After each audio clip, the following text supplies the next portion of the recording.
बिस्मिल्लाहिर्रहमानिर्रहीम। अस्सलाम वालेकुम नाज़रीन, आप यूट्यूब चैनल देख रहे हैं। मैं इमरान खान हूँ। कुछ खबरें तहरीक लब्बैक के हवाले से उन्होंने अपना मार्च दोबारा शुरू कर दिया है। क्यों शुरू किया, पहले तो उसके बारे में बताएं कि ये जो मार्च है ये मुरीद के क्रॉस कर रहा है, अभी मुरीद के तक पहुँचा है। वहाँ पर फिर पुलिस के साथ तसादम हुआ, एक पुलिस एहलकार जो है वो शहीद हो गया है। उसकी तस्वीर भी मेरे पास आई। वो बहुत बड़ी उम्र का भी नहीं था बेचारा, लेकिन वो ये इस तशद्दुद के वाक़े में शहीद हो गया है। और कुछ जो कारकुन हैं यहाँ पे इस तहरीक लब्बैक जमात के, वो भी ज़ख्मी हुए हैं और कुछ पुलिस एहलकार जो हैं वो ज़ख्मी भी हुए हैं। अब ये इन्होंने दोबारा निकलने का फ़ैसला इसलिए किया कि इनका क्लेम है कि शेख रशीद अहमद साहब ने इनके बारे में झूठ बोला है और उन्होंने इनके बारे में जो क्लेम किया वो झूठा है और हमारे साथ मुआहदे पूरे नहीं किए जा रहे, लिहाजा हम निकल रहे हैं और हम निकलकर एहतजाज करेंगे और इस्लामाबाद पहुंचेंगे। अब टीएलपी के कारकुन निकल पड़े, बड़ी तादाद के अंदर ये वहाँ मौजूद थे मुरीदके के करीब, और वहाँ से अब ये बढ़ रहे हैं गुजरावाला की जानिब। और जेलम के करीब हुकूमत ने फैसला किया कि इनको रोक लिया जाएगा। और जो खबर है वो ARY पे आई और दीगर चैनल्स पे भी आई। उसके मुताबिक कलअदम तंजीम का एहतजाज, रियासत पाकिस्तान का आहनी हाथों से निमटने का फैसला। और रियासत पाकिस्तान ने कलअदम तंजीम से आहनी हाथों से निमटने का फैसला कर लिया और कहा है कि रियासती रिट चैलेंज करने वालों को बर्दाश्त नहीं किया जाएगा। तफसीलात के मुताबिक रियासत पाकिस्तान ने कलअदम तंजीम की जानिब से एहतजाज के पेश नज़र आहनी हाथों से निमटने का फैसला किया है। अच्छा, अब ये लॉन्ग मार्च दोबारा शुरू हो गया। उन्होंने कहा कि हम आहनी हाथों से निपटेंगे। तहरीक लब्बैक के कुछ अकाउंट्स बने हुए हैं, उनके ऊपर बहुत तेज़ी से इंफॉर्मेशन आ रही है और वो वहाँ पे लगातार बता रहे हैं कि अगली स्ट्रेटजी क्या है, इस वक्त सूरत-ए-हाल क्या है और कारकुन कहाँ तक पहुँचे हैं, किस तरह मुनज़्ज़म रहना है। वो भी बड़ी तंजीम के साथ अपने आप को आगे की तरफ बढ़ा रहे हैं। दूसरी जानिब वो शेख रशीद से बहुत ज़्यादा नाराज़ हैं और उनका ये कहना है कि शेख रशीद ने TLP और हुकूमत के दरमियान मामला तय पाने के बारे में झूठ बोला था, ये इल्ज़ाम लगाया और कहा कि मुज़ाहिरीन अब जल्द ही मुरीदके से अपनी ऐलान करदा मंजिल इस्लामाबाद के लिए रवाना होंगे। ये एक ऐलान है तहरीक लब्बैक का और वो आगे बढ़ रहे हैं। वहाँ पुलिस वाले ज़ख्मी हो रहे हैं, उनकी शहादतें भी हो रही हैं। दूसरी जानिब जो तहरीक लब्बैक के कारकुन हैं वो भी शहीद हो रहे हैं। तो ये बड़ी अजीब और बड़ी गंभीर सूरत-ए-हाल है। इसमें 3 मौक़िफ़ आए, एक वज़ीर-ए-आज़म पाकिस्तान का, 4 बल्कि, एक उस्मान बुज़दार का, एक फवाद चौधरी का और एक मौक़िफ़ है वज़ीर दाखिला शेख रशीद का। ये चारों मौक़िफ़ मैं आपके सामने रख देता हूँ। फजलुर रहमान साहब का भी एक मौक़िफ़ आया है, ज़रूरी है वो भी आपको बता दिया जाए तो बेहतर रहेगा। काबीना के इजलास के अंदर तहरीक लब्बैक को किसी भी किस्म की रियायत ना देने का फैसला किया गया है और ये जो इजलास हुआ है उसमें सऊदी अरब के दौरे के बारे में प्राइम मिनिस्टर ने बताया और उसके बाद जो तहरीक लब्बैक के मुज़ाकरात के हवाले से वज़ीर दाखिला की सरबराही में वज़रा की कमेटी ने ब्रीफिंग दी। शेख रशीद ने काबीना को कलअदम तंजीम के साथ मौजूदा डायलॉग से आगाह किया, क्योंकि शेख साहब के पास कोई मैंडेट था नहीं फैसला करने का। वो सिर्फ इनको एंगेज करके टाइम बाय कर रहे थे कि वज़ीर आज़म बाहर से वापस आ जाएं, हम कैबिनेट बैठे और बैठ के डिसाइड करें कि व्हाट टू डू नाउ। तो रियासत ने यह फैसला किया कि कोई रियायत इस तंजीम को ना दी जाए और इनके साथ मुकाबला किया जाए, ये उन्होंने फैसला किया है। अब इस पर जो मौक़िफ़ है फवाद चौधरी साहब का पहले सुन लें। उन्होंने कहा जी TLP को अस्करियत पसंद तंजीम के तौर पर अब लिया जाएगा। उसकी वजह वो क्या बता रहे हैं कि आज होने वाले काबीना इजलास में हतमी फैसला कर लिया गया है कि किसी भी सूरत में रियासत की रिट को चैलेंज करने वाले अनासर को बर्दाश्त नहीं किया जाएगा। उन्होंने इल्ज़ाम लगाया कि कलअदम तहरीक लब्बैक को भारत की माली मावनत हासिल है। ये इल्ज़ाम पहली दफ़ा नहीं लगा, ये पहले भी लग रहा है। कुछ लोग ये कह रहे हैं कि भारत की तरफ से गैर महसूस अंदाज में फंडिंग पहुँचाई गई है इस तंजीम के अंदर शामिल लोगों को, ये इल्ज़ाम इनके ऊपर लग रहा है। और कोई रियासत पाकिस्तान को कमज़ोर ना समझे, वज़ीर इत्तलाआत ने कहा। वफाकी वज़ीर इत्तलाआत ने कहा कि पाकिस्तान ने अलकायदा जैसी दहशतगर्द तंजीम को शिकस्त दी है।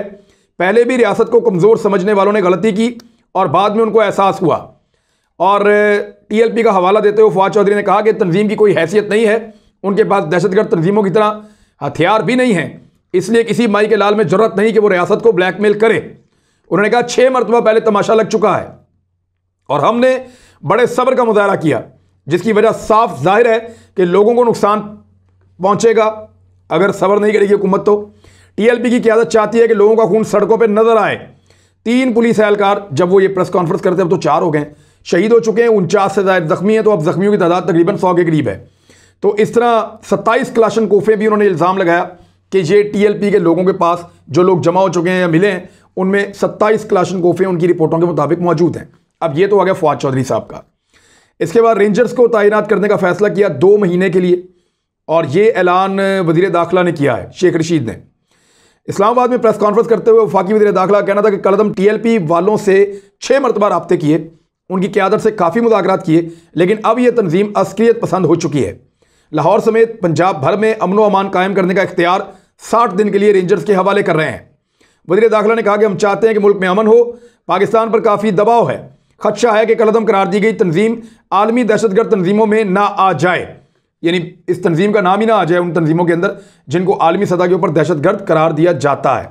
3 पुलिस एहलकार शहीद और 70 से ज़ायद जख्मी हुए हैं, जिनमें से 8 एहलकारों की हालत तशवीशनाक है।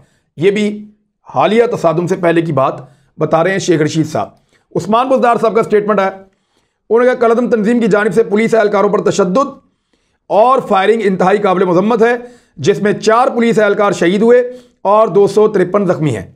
इन वाक़यात में मुलव्विस अफराद के खिलाफ कानून के मुताबिक सख्त तरीन एक्शन लिया जाएगा। हुकूमत सूबे में अमन व अमान बरकरार रखने की जिम्मेदारी बतरीके एहसन निभाएगी। ये उस्मान बुज़दार साहब ने भी, अभी जब मैं वीडियो रिकॉर्ड कर रहा हूँ तो चंद मिनट पहले स्टेटमेंट दिया है। फिर वज़ीर आज़म इमरान खान साहब का स्टेटमेंट, रास्ते बंद करने वालों के खिलाफ सख्ती से निपटा जाएगा। इमरान खान, उन्होंने कहा कि एहतजाज की आड़ में पुलिस वालों को मारना जुल्म है, रास्ते बंद करने वालों के खिलाफ सख्ती से निपटेंगे। मुजाहिरीन को जेलम से आगे किसी सूरत नहीं आने दिया जाएगा। मुजाहिरीन को रोकने के लिए रेंजर्स को भी इस्तेमाल किया जाएगा। और वज़ीर दाखिला की सरबराही में वुज़रा की कमेटी कलदम तहरीके लब्बैक पाकिस्तान से मुज़ाकरात के हवाले से ब्रीफिंग देकर गई, और जो सूरत हाल मैंने आपको पहले बताई वो सारी यहाँ पे है। लेकिन इमरान खान साहब ने कहा कि रास्ते बंद करने की इजाज़त किसी को नहीं देंगे और सख्ती के साथ हम निपटेंगे ऐसे लोगों से जो पुलिस वालों के ऊपर अटैक कर रहे हैं। अब फजलुर रहमान साहब का स्टेटमेंट, वो अब बीच में आए हैं। हालांकि इस बीच में फ्रांस के खिलाफ उन्होंने कितने मुजाहरे किए, उन्होंने अपने कितने कारकुनों को फ्रांस से वापस बुलाया, उन्होंने फ्रांस के बारे में क्या कहा, कितना बाइकआउट किया, कभी फजलुर रहमान साहब नज़र नहीं आए, वो गायब हो चुके थे। और जो उनके लोग पार्लियामेंट में मौजूद हैं उन्होंने इस इशू को पार्लियामेंट में ऐसे उठाया भी नहीं। तो अब वो ये कह रहे हैं कि जो मुजाहिरीन पर जुल्म करे उसे हुकूमत करने का कोई हक नहीं है। उन्होंने कहा कि एहतजाज करना कलदम तंजीम का जमहूरी और कानूनी हक है। लाहौर में उन पर तशद्दुद किया गया, इंसानी हुकूक पामाल हुए। मुजाहिरीन का एक मुतालबा है जिसके हक में वो एहतजाज कर रहे हैं। नवाज शरीफ के खिलाफ मुजाहरा ठीक था और इमरान खान के खिलाफ गलत है। यही मैं फजलुर रहमान साहब से पूछूंगा कि जब ख़त्म नबूवत का कानून नवाज शरीफ साहब के दौर में तब्दील हो रहा था तो सलीम साफ़ी ने आपसे कई दफ़ा सवाल पूछा, आपने जवाब देने से इनकार कर दिया। आपने सारी ज़िंदगी सियासत की मज़हब के नाम पे, और वहाँ पे जब एक खालिस मजहबी मामला आया तो आपने जवाब देने से इनकार कर दिया। आप दौड़ गए फजलुर रहमान साहब।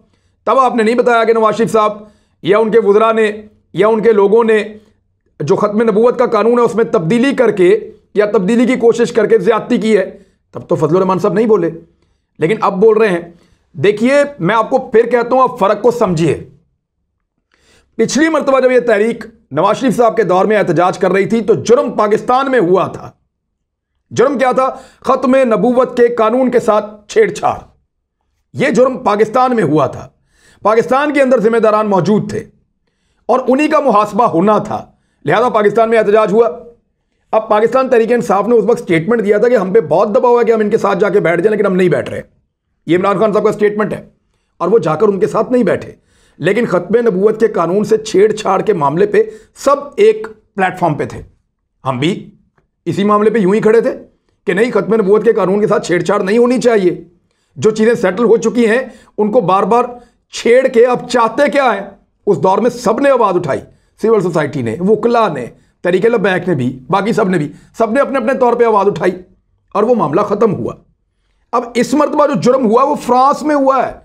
ये रियासत पाकिस्तान ने नहीं किया जुर्म, ये जुर्म इस मरतबा फ्रांस में हुआ।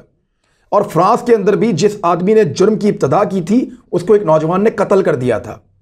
शायद तहरीक लब्बैक के मेरे दोस्तों को तब पता भी नहीं था, जब मैंने इसके ऊपर वीलॉग किया था, निकाल के दिखा सकता हूं।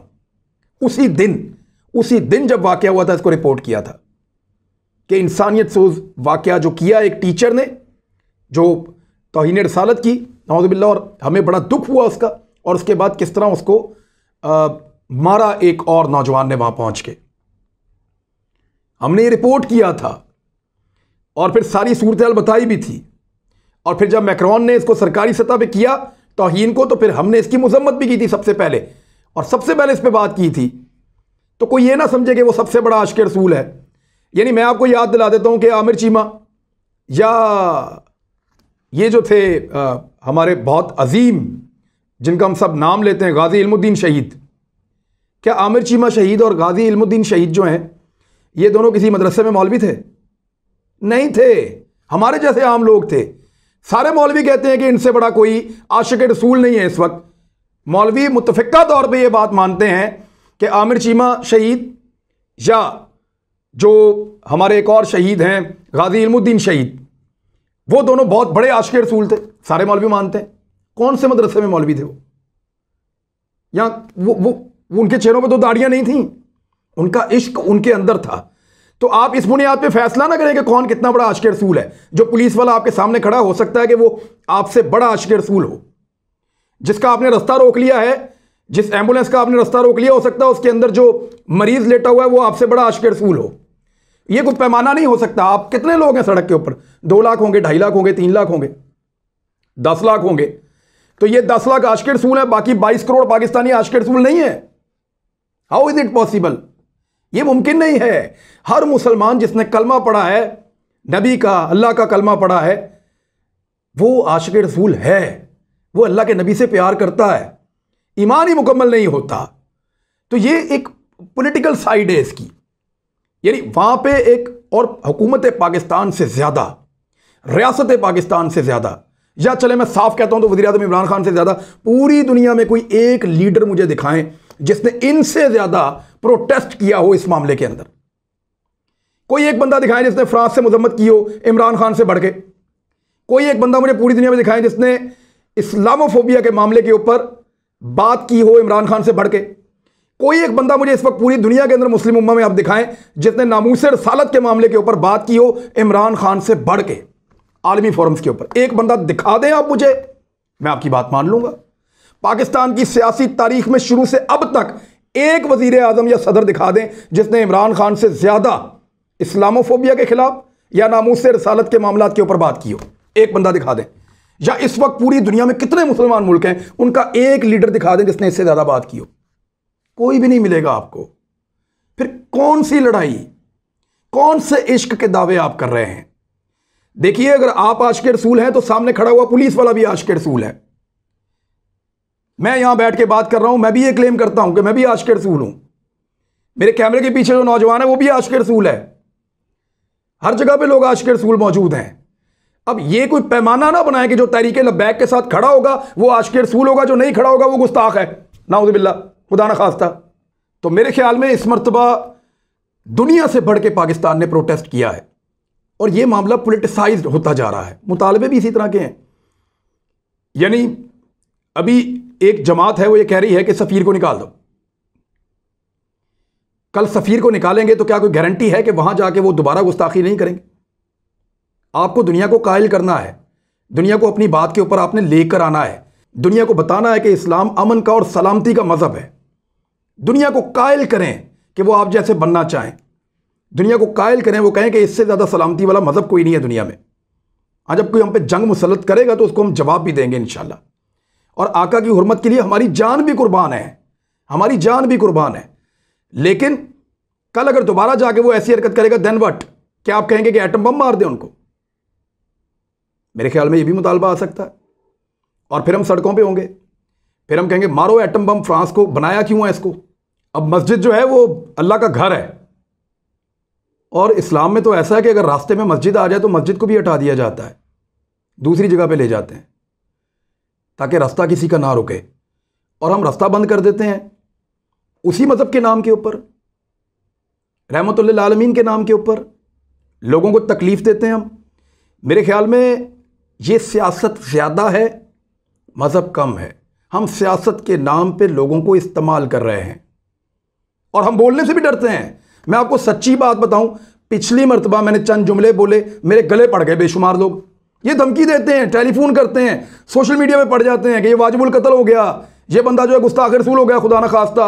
ओ भाई, गुस्ताखी करके हम जाएंगे कहाँ? कब्र में जाना नहीं है, जवाब नहीं देना अल्लाह को, हाजिरी नहीं होनी है आपकी। वो हम सब ने अल्लाह के पास जाना है। गुस्ताखी करके कोई किस मुंह के साथ जाएगा? मुमकिन नहीं है। सारे ही आशिक रसूल हैं, आप सारे आशिक रसूल हैं, मैं इस बात की गवाही देता हूं दोनों हाथ उठा के। लेकिन यह तरीकाकार नहीं है। मैं भी आशिक रसूल हूं, क्या आप लोग गवाही देंगे इस बात की? वहां सड़क पे जाने वाले लोगों को शायद सिर्फ यह लग रहा है कि वो अकेले आशिक रसूल हैं और पाकिस्तान में और कोई नहीं है। ऐसा हो नहीं सकता। तो ये एक इंतहाई अफसोसनाक सूरत हाल है। मैं अभी भी कहता हूं कि तसादुम नहीं होना चाहिए हुकूमत में और तहरीक लब्बैक के कारकुनों में। अभी भी ये कहता हूं कि मामला रिजॉल्व हो जाए, दोनों तरफें नरमी दिखाएं और ये नौजवान, ये लोग अपने घरों को वापस जाएं, बैठ के कोई हल निकालें, हर बात का फैसला करें कि दुनिया को ठीक कैसे करना है। फैसला करें कि आका नबी अकरम सल्लल्लाहु अलैहि वसल्लम में जो शान में गुस्ताखी होती है उसका सिलसिला हमने कैसे रोकना है। पूरी दुनिया को कायल करना पड़ेगा, बहुत सारे मुल्कों के साथ डिबेट करनी पड़ेगी। एक बहुत बड़ा टॉपिक है, इसको एक छोटी सी चीज के अंदर बंद ना करें। आपका नॉलेज, आपकी इकोनॉमी, आपकी तरक्की, आपका रुतबा जितना बड़ा हो जाएगा उतना ही बड़ा इस्लाम हो जाएगा दुनिया की नजर में। ऐसे भी सोचें कभी। अब तक के लिए इतना ही। अपना ख्याल रखिएगा, अपने इस चैनल का भी। अल्लाह हाफिज।